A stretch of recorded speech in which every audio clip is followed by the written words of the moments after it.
Ladies and gentlemen, some people ask me, aside from doing conservative sharp debridement in order to remove necrotic tissue, devitalized tissue, or non-viable tissue in order to accelerate healing or accelerate tissue regeneration, what are the other stuff that you would normally do to help people to your clinic with wounds? Watch this. If if you look at this, I'm putting this is what we call the electrical stimulation. So the electrical stimulation does a lot of great things in wound healing, and one of them is it stimulates what we call the angiogenesis. That's the formation of new blood vessels, granulation tissues of meshwork of new capillaries or new blood vessels there. So we need that in order to stimulate tissue regeneration, especially with granulation tissue formation. Now, if you look at the whole leg, see how edematous this is. So edema is a known barrier to wound healing because edema is always pro-inflammatory. So, and it also builds pressure that within the interstitium that if it happens, it also restricts perfusion to the surface of the skin, where you want a lot of blood flow going in here in order to accelerate the healing process.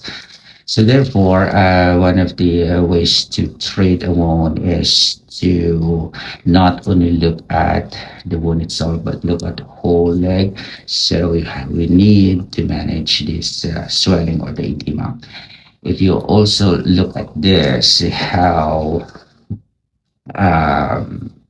dry this is. So the question is, if you have a lot of fluids, okay, how come that this one is dry? Always remember, like what I said, that the pressure that's created by the fluid build up also restrict the movement of fluid, blood and whatnot to the surface of the skin that will leave the surface of the skin dry. So is dryness bad? Yes, it's always bad because see, if we don't hydrate it or moisturize this, what's going to happen is that it leads to cracking. It's so when it cracks, it's not a good opportunity for the normal flora, okay, of the skin. Those are the bacteria that lives in the skin to come in and colonize this area, especially if there's a little bit of crack or opening there that will lead into what we call cellulitis. So therefore, skin management is very important. So what I do,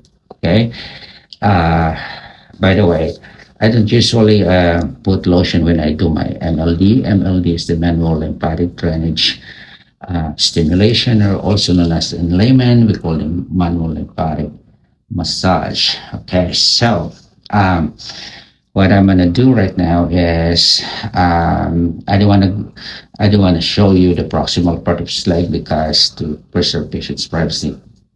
Um, uh, Before I even do my strokes here for the MLD, I will do proximal decongestion first, meaning to say that I will work on the proximal lymph nodes because the lymphatic vessels are connected to the lymph nodes. You need to stimulate the regional lymph nodes first, or in some situations when the patient has a really, really pure leg edema, we have to stimulate even the venous angle. You have to start there, but in this situation, I'm not going to do that. I'm just going to start on the regional lymph nodes. So the purpose of this teaching is to how do we use other approaches in order to accelerate healing. So electrical stimulation. In some situation, I also use ultrasound around the wound, okay, and not touching the wound itself because it helps to manage pain and also accelerate the migration of the epithelial tissue or epithelial cells. We don't see cells, so I'm just gonna say epithelial tissues inward like this. Okay, so that's one of the reasons why sometimes I do ultrasound after I at the peri wounds or the skin around the wound after the application of electrical stimulation. And then I will do my MLD, and then also later on I'm going to teach the patient. We call it decongestive exercises.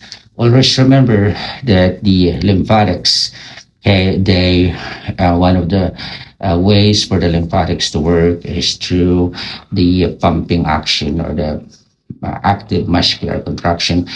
If you're interested to know more about wound management, wait for my next videos. Have a nice day.